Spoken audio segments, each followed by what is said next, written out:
All right, guys, welcome back. We are on episode 24 of the Vegan Bikini Prep Diaries. I am so proud of us. We have made it so far. We have not missed a week yet. For real. I mean, we are amazing. The consistency queens, really. I mean, we've had a long year, guys, just like everybody else, but we have made it on here every week. And I guess we've been really tooting our own horns with that lately because a lot of the other podcasts have fallen off with the busy back to school, but we're still here. so Yep, we're still here. We'll always be here, guys. Yes, we love this too. Like the whole reason we started this podcast was because Brooke and I text like all day, every day. We're each other's like little pen pals, and we were like, let's record some of this because we do share a lot of knowledge with each other. Brooke knows so much about body composition, vegan, muscle building, fat loss, and so do I. And it's good to bounce ideas off of each other and, let's put it on the pod. So that's what we're doing. So today we'll do a little update.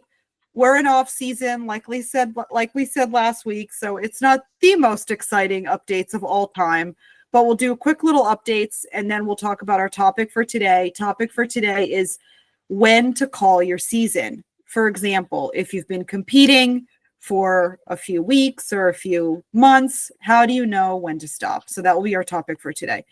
All right, Brooke, Miss Off Season, Miss Reverse, you are 3.5 weeks post show. Are you starting to feel like a normal human being again? How are you feeling? Man, yeah, physique wise, I feel very normal.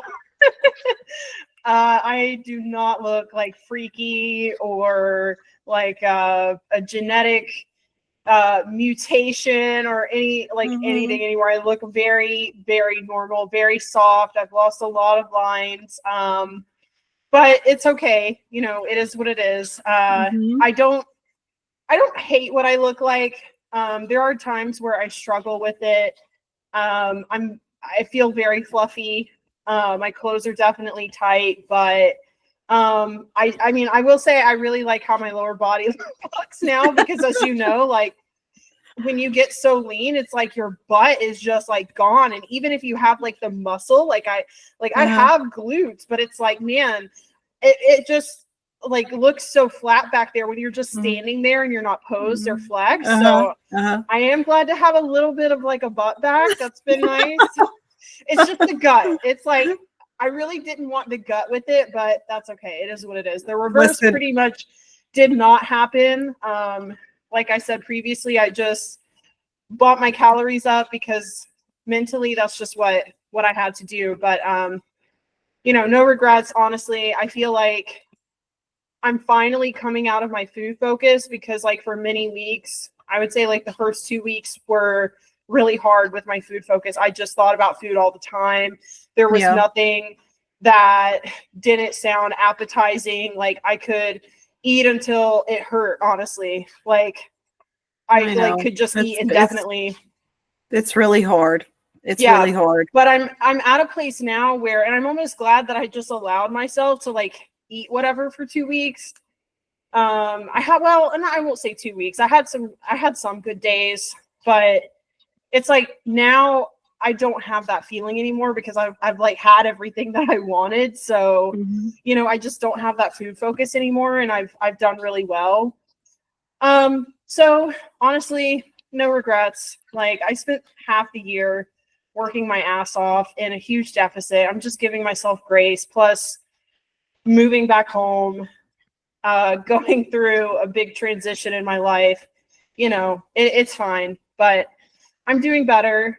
Sleep is improving. I'm getting blood work done this week. I ordered my lab, so we'll see what that looks like. But yeah, my strength is great. My strength has improved drastically, which is so fun. I've been training an animal in the gym, which makes me appreciate like this size a little bit more because I can go in and I can just really train like how I used to, like definitely before I started competing. So That's really been nice. So, That's good. silver lining, right? Like you just gotta Yep. focus on the good things. Yep. You're doing a good job. I'm really proud of you. I know you've been going through a lot, and it's not easy to go through a lot and also try and reverse diet. You've been doing the best you can, and that's all you can do. And every chapter a little bit better, and onward and upward. But the benefit of eating plenty is that your training is great. So that's good. Yes. And no matter if you reverse perfectly or you don't reverse perfectly or you just reverse sort of okay, when you start prep again, you start prep no matter where you're at, right? Yep. No matter where you're at, you that's how you start it. So yeah, I mean, Yep. it's all got to go your next prep anyway. So it is what it is, and I'm really happy for you that you're feeling a little better and moving along. So any thoughts? I know it's still super early post show, but do you have any thoughts of when you'll compete next year? Have you given that an idea yet, or you're? I'm really thinking about doing junior nats in Chattanooga, which would be early June, because that's very close by. It would just be a 2-hour drive. So I think that's probably my best bet for doing another national show. And that one has a good judging panel, which I've realized is very important after North Americans. Yes. So I'm thinking junior nats, and I would like to do one more little regional show because I just had so much fun at the Knox Classic, and it's just like, man, after doing North Americans, I mean, I'm sure you know how it feels like girl power versus like all the other national shows you did. It's just like another animal, like definitely. And I'm just like, it just almost like zapped the fun out of bodybuilding for me. Whereas like the Knox Classic, it was just so fun. It was like just like a chill day. Like everybody was friends. You get like the fun goodie bag. So all this great like treatment, like you're treated like an elite athlete in a way. Like it was awesome. So I kind of want to like do another little small regional show before I go to nationals. I was thinking about maybe doing the Peach Classic because it's local. Yep. So yeah, that's kind of my plan. So that means, okay, bodybuilding is a sport of calendar planning and math because you do not look stage ready overnight. It takes months and months and months of work to look like that. So if you were to compete in the Peach Classic, which is at the end of May, are you thinking a 20-week prep, or are you going to try for a 16-week prep, or 16 weeks going into Peach Classic and then riding out the rest of the summer? That would be February, March, April, May. That would be starting in February. Or do you think you're going to start in January?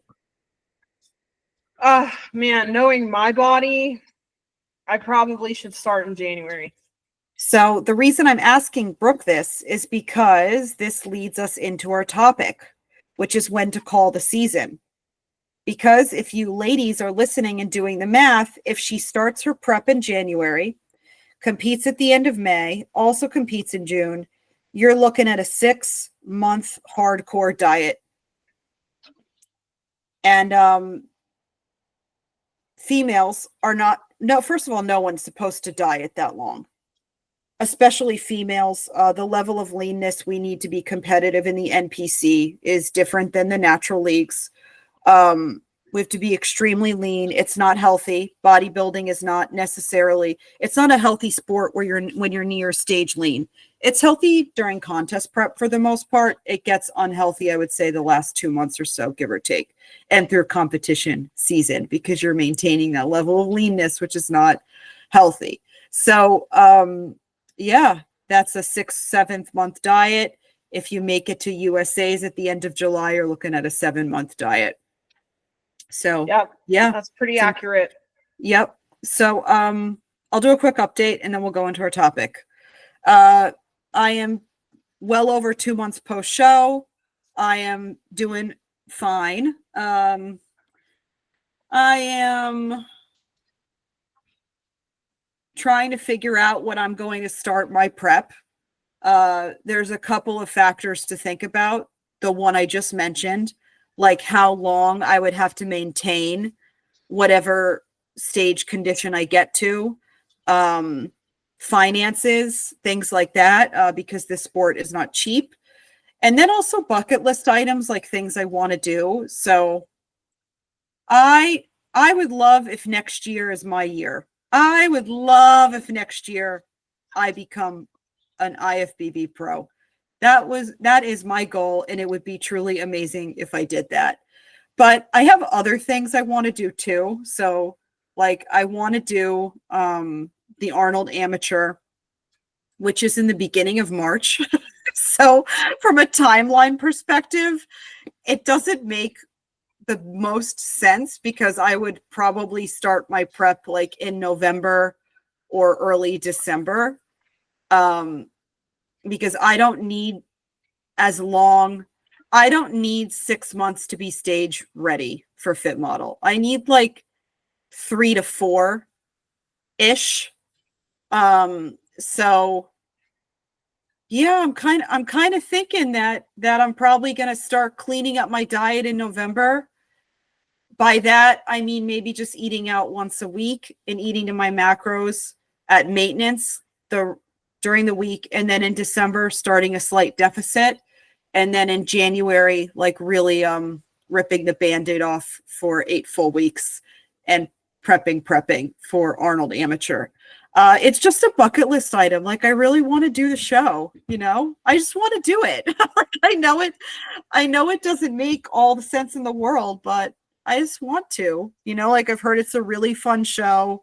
The photos and the videos are amazing. And it would be an experience of a lifetime, like to compete on that stage. So that's where I'm at. I'm trying to figure out what I'm going to do. But in the meantime, I'm lifting, I'm eating, and I'm trying not to be too strict about my food right now because I might be starting prep again soon because it's already the September. All right.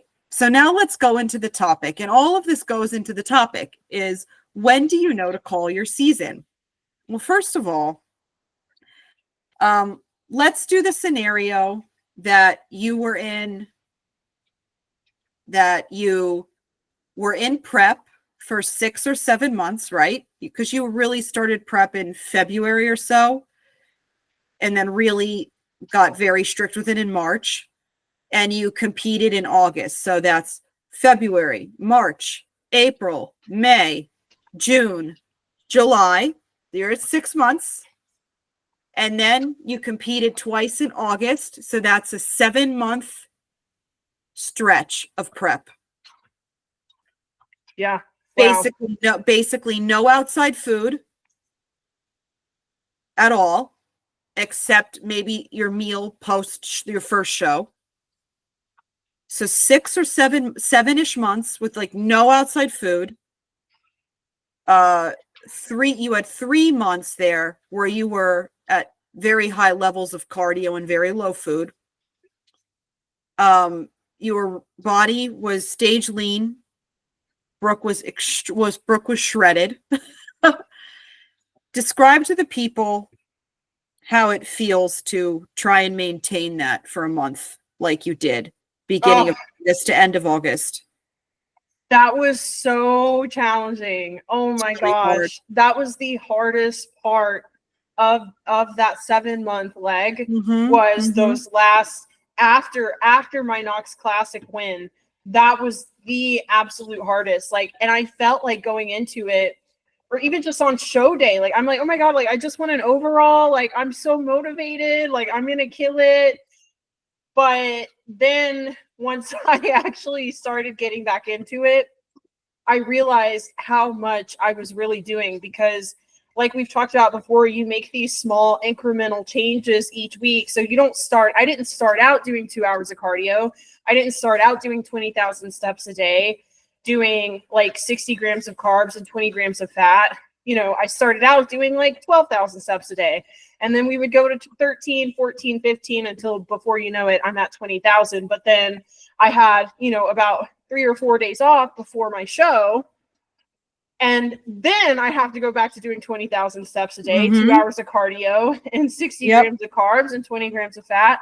And then it hit me like, oh my God, I have been working my ass off That's for right. weeks. Like, I had no idea how hard what I was doing, like how hard everything was that I was doing. I just like, it just didn't dawn on me, the effort that I was putting in, because it was these small changes over time. So yeah, it was really hard getting back into it and getting ready for nationals. Really, really hard. I competed at the end of April.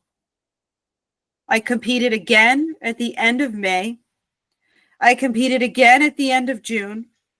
And I competed halfway through July. I held the look for 3 full months, trying to improve it along the way. With success and failures, depends which show I'm talking about. How you know when to call it. Okay, how did I know? How did I know? We'll get to you. Well, I'll talk about me. My last show was July 19th, Masters Nationals. I went into that show knowing it was my last one. I knew it was my last one because, number one, I had held the look for way too long. Like, I had been freaky lean since end of April. I was turning heads in every space I was in for 3 full months, because I don't think I might look really like beautiful and pretty in my stage photos because I've got the tan on and the glaze and the makeup and the wig. But if you could see me stripped down, I mean, I was lean. Vascular, veins all over me, veins on my abs, no fat left in my face. Just looked like the life had been sucked out of me. I looked like that for months. So my body was completely exhausted. I was doing 2 hours of cardio a day or something like that, a crazy amount of steps. My food was about 1,000 calories a day. I was, it was really hard. It was really, really hard. So I went into that show, my last show, knowing that I could not go on. Like, it would not be good for my health. It wouldn't be good for my health, because you can damage your metabolic system also by being in a deficit too long. Like, if you are a chronic dieter, you will notice that every time you try and diet, it gets harder and the fat doesn't come off as easily. It's the same for contest prep. So, like, if you overdo the dieting too many times, your body will fight you harder and harder each time you try and cut fat. And I just went into that July. I was like, my body's done. Like, it can't go on. I'm exhausted. Sleep is bad.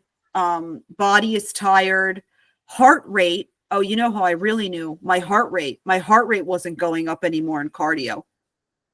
Yep. Same. My heart rate was like bleh, because I had nothing left to give. My body was done. So, from a metabolic standpoint, my body was done. I could not go on. I was self-coached, so I was able to make that call for myself.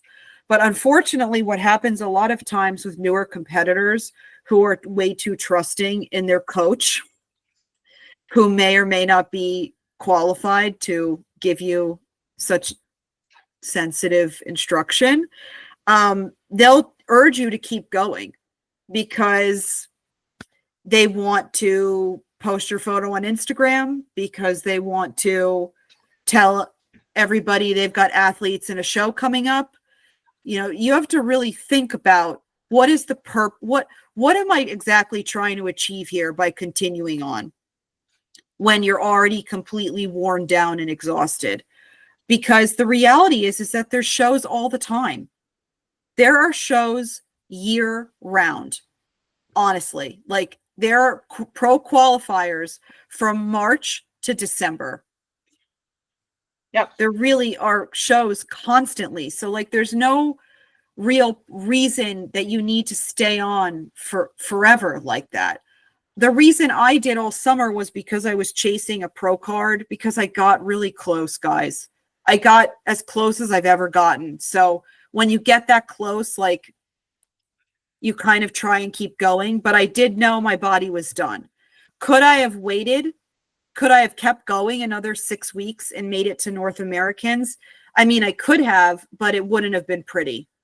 I mean, my health would have really suffered. And at that point, you're not having fun anymore, too. You know?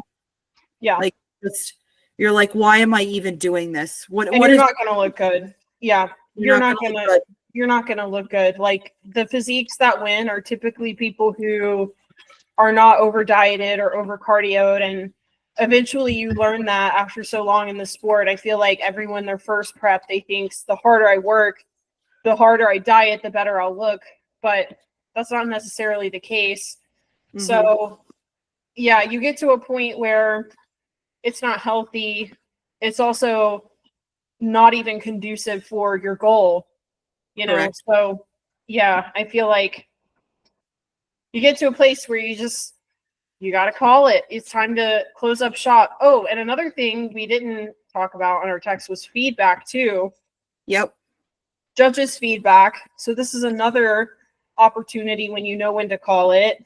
So I think this is a good example too of like Belinda's season. Like if Belinda had done her first national show and the judges were like, girl, you got to put on 10 pounds of muscle. Like there would be no reason for Belinda to keep doing more shows, because there's no way you're going to build, even if it was like just, oh, you need a little bit more upper glute. Like you're not going to get any more upper glute in a matter of weeks, in a matter of months. Like that would be when it's time to close up shop, focus on building muscle, because that cannot be accomplished in a prep situation. I don't care what anyone says on social media. Correct. You are not building muscle in a prep, period. Correct.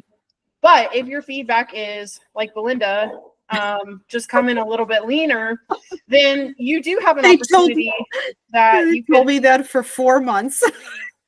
Yeah. So, I mean, you know, you have the ability to come in leaner for another show, you know, depending on how much time it is. But yeah, if your feedback, which a lot of people, most people, their feedback is you need more muscle. I think that's probably like 80%. That's what probably most people hear is you need more delts, or you need more glutes, or you need more this or that. And then it's time to call it.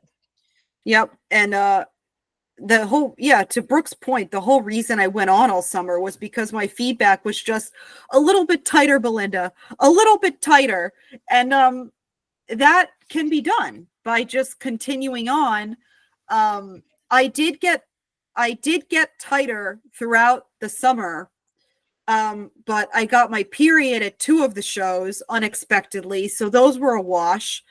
And then the show I did the best at Universe, where I got 5th, I looked great that day, and I delivered on the feedback. I did. And they told me, Sandy said, you look great. You look tighter than you did at Junior USA's, just a bit tighter. And Tyler too told me just a bit tighter. And I asked him, I said, so I don't need to grow anywhere or anything? He said, no, your muscularity is perfect. He said, maybe a bit more upper glute. But then he said, and then he stopped. He said, you know, actually, I think if you were just a bit tighter, it would pop even more. And I was like, okay, I'm going to keep trying. And I did. But, you know, again, my body started to give out, because you can only be in a deficit for so long. So my body had reached a point where it wasn't responding. Other ways you know when to call it is when your personal life is becoming very strained.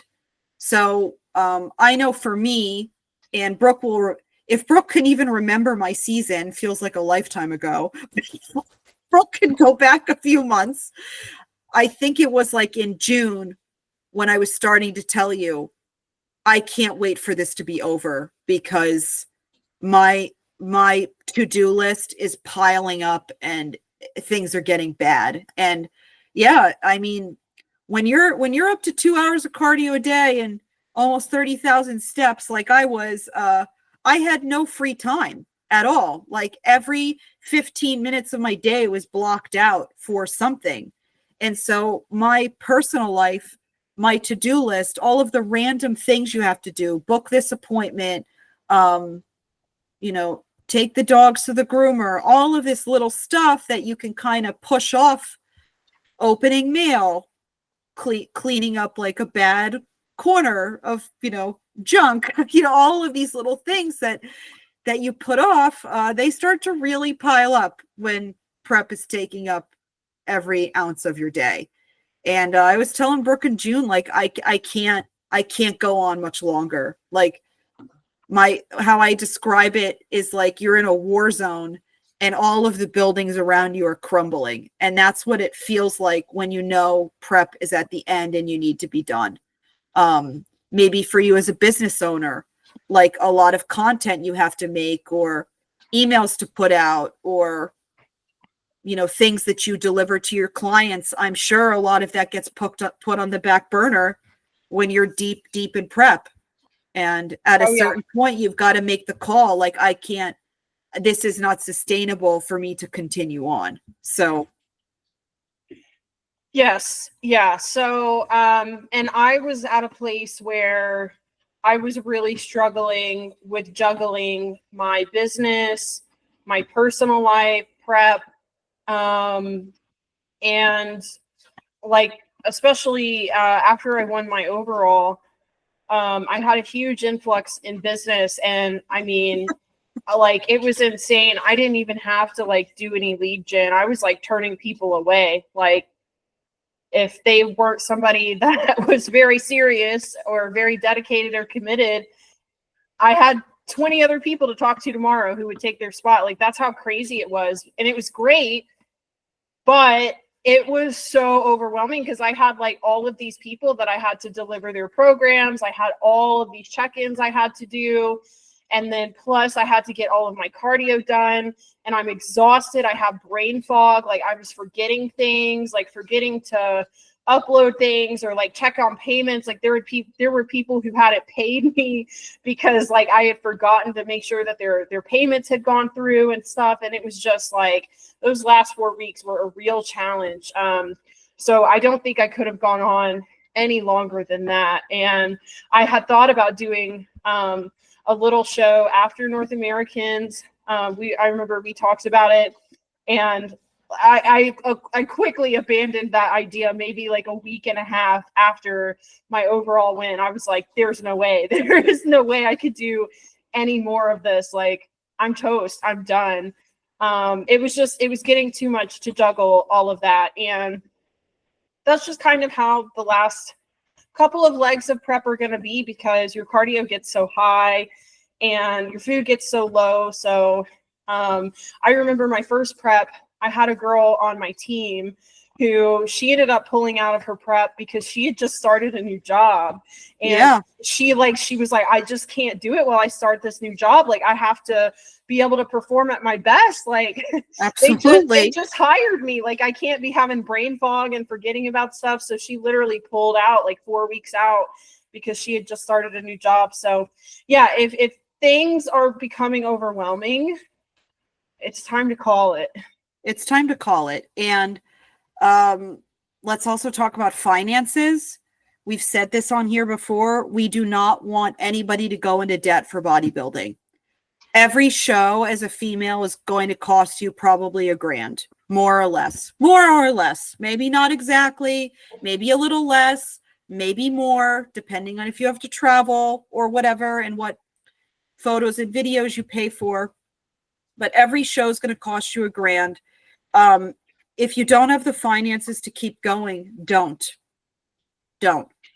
Like, you should only keep going if the judges tell you you could be a little leaner and it's doable for you for another 1 to 2 months.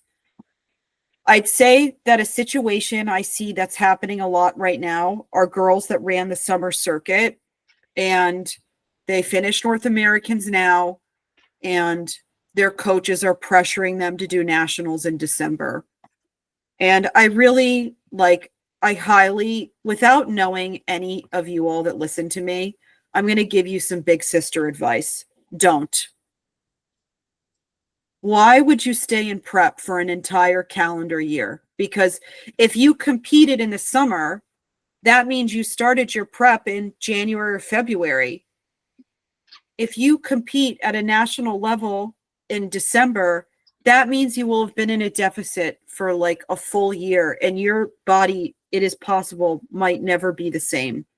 You might be damaging your endocrine system to such a level that you might not even understand it, honestly, depending on your situation. So that goes into blood work. It's very important when you're a competitor to budget for blood work. Every 3 or 4 months, set aside those $200 to do that. Get your bloods done. After show, you should wait 6 to 8 weeks.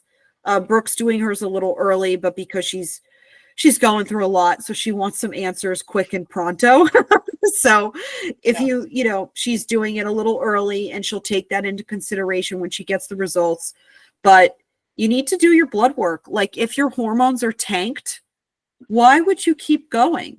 Why? Like, it doesn't make any sense, because you're also not going to be improving your physique in this time.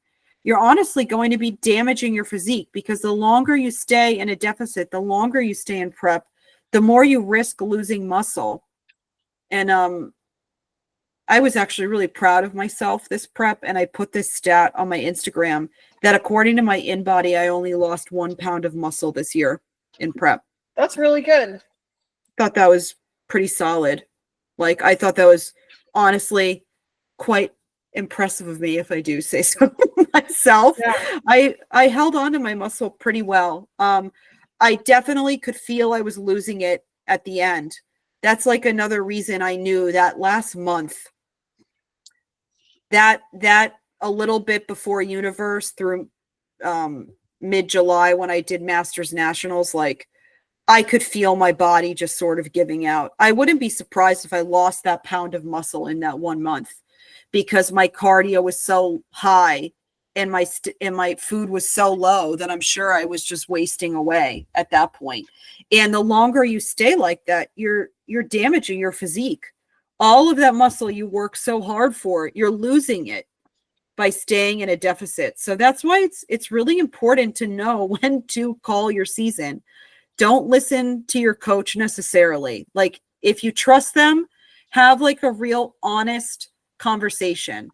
The question to your coach, if your coach wants you to keep going, you should ask the coach, can you explain to me why you think that is a good idea?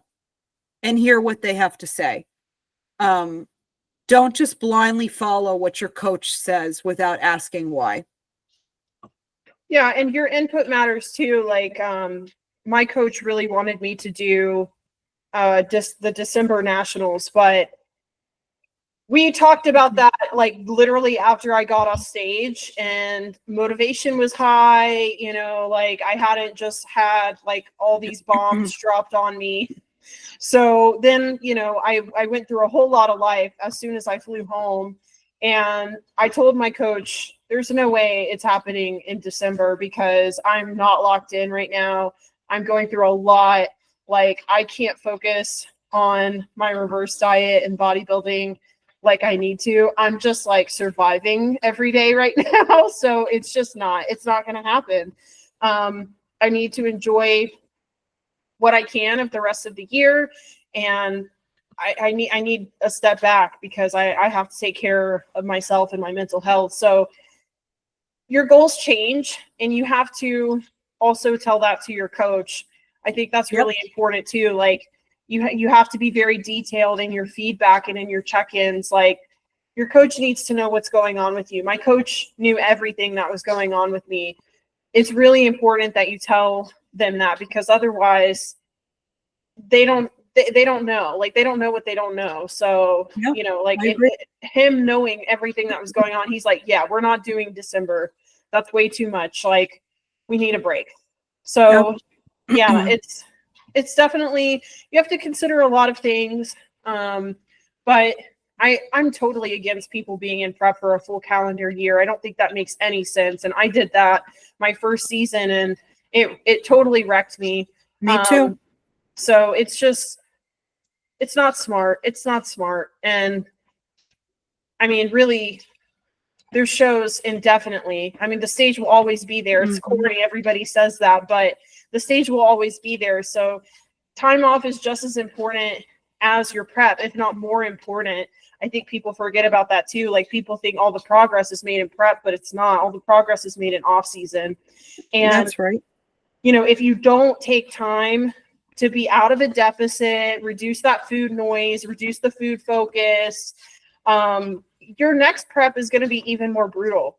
So you don't want to start a prep already obsessed with food and not wanting to cut calories, and, you know, being scared to eat out, or scared to eat a cookie, or you eat a whole box of cookies. You can't control yourself. Like, you got to have that time off. It's really important. Definitely. Like, I say this a lot to Brooke. Like, I know we love this sport, and this sport is amazing, and we love all that it does for us and our goals, and giving us a great hobby and meet new people and friends and have something to look forward to. We love our sport so much, but our sport is very taxing, and it's very important to remove yourself from it every once in a while and look at it from the outside in. You know, your family that you live with, your significant other, your colleagues, like, people in your life also deserve the real you when you're not in a diet, when you're not in prep. You know, my husband is really supportive of me competing. He loves me competing and is a big fan, and loves when we're in prep, and loves all that. But at the same time, he's really enjoyed me not being in prep too. We've gone out on dates, and these things are important. You know, they are. I know it. When you're in the moment and you're in prep and you're all locked in, you know, you're fine to be locked into your goal, but it is important to also not have contest prep and bodybuilding and physique goals totally overtake your life. And that's even for like a lifestyle client. Like, when you're in a fat loss phase, you can be more locked in, but it's also important to learn how to be at maintenance. It's important to learn how to exist, you know, eating healthy, going to the gym, relationships with people. It's important to, you know, curate that as well. Because when this sport does become disordered is when it's all you think about is prep and dieting, cardio and steps. That's when it becomes disordered. When it's locked into a small period, I mean, we call that contest prep. That's the process. It is what it is. But it is important to also live some of your year in life season where you're just existing. Because the reality is this is just a small chapter in our lives. Like, we're probably not going to be competing forever. I mean, you know, definitely we plan on doing it next year. Who knows after that? But, you know, it's important to learn how to curate your life healthy and sustainable outside of bodybuilding too. And that's also why you should not compete all year. Yes. Take care of yourself. Take care of yourself. Really. Like, this is just a hobby. It's a little silly at times. It's very hard on your body.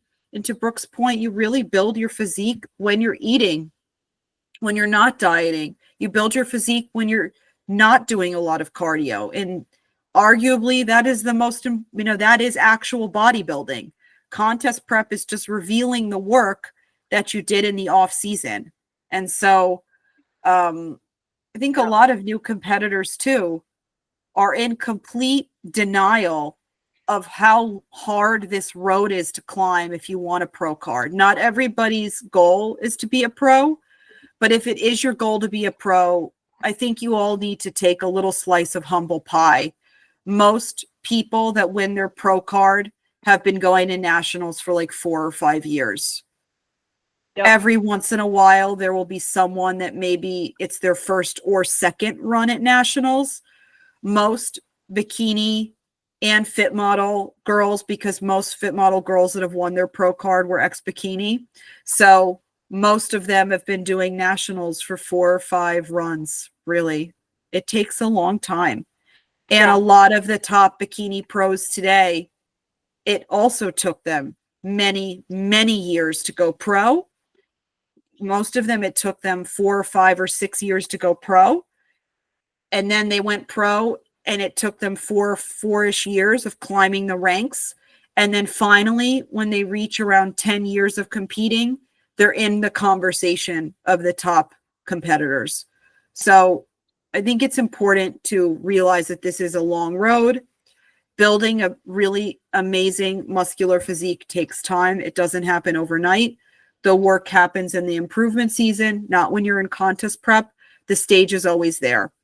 So if you're ever feeling completely overwhelmed, your body is completely spent, you're nervous what your blood work is going to look like, your feedback was to build muscle, it's time to take a step back. Yeah, definitely. All right, everybody. Well, thanks so much for all of your comments. Me and Belinda love hearing from you guys every week. So please leave us comments if you're enjoying this series. And make sure to subscribe if you haven't already. And we'll see you guys next week. Yes, good one. Thanks. Bye. All right. Bye.